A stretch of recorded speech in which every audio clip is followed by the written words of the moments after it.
आइए चलते हैं अब आपको स्पोर्ट्स न्यूज़ की जानिब। पीसीबी ने पाकिस्तान जूनियर लीग की टीमों के नामों का ऐलान कर दिया। अंडर 90 डोमेस्टिक क्रिकेट टूर्नामेंट में 6 टीमें हिस्सा लेंगी। पाकिस्तान जूनियर लीग की टीमों में बहावलपुर, गुजरांवाला, ग्वादर, हैदराबाद, मर्दान और रावलपिंडी शामिल हैं।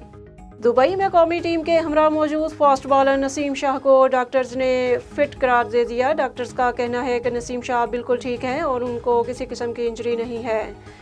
नसीम शाह को गर्मी और डिहाइड्रेशन की वजह से क्रैम्प्स पड़ गए थे, जो अमूमन ऐसे मौसम में हो जाता है। पाकिस्तान क्रिकेट बोर्ड ने फास्ट बॉलर शाहीन आफरीदी को रिहैब के लिए लंदन भेजने का फैसला किया है। कौमी क्रिकेट टीम के चीफ मेडिकल ऑफिसर के मुताबिक फास्ट बॉलर के घुटने को स्पेशलिस्ट केयर की जरूरत है और इस हवाले से लंदन में वर्ल्ड क्लास सहूलियात दस्तयाब हैं। शाहीन शाह आफरीदी लंदन में पीसीबी एडवाइजरी पैनल की निगरानी में रहेंगे। पैनल में डॉक्टर इम्तियाज अहमद और डॉक्टर जफर इकबाल शामिल हैं।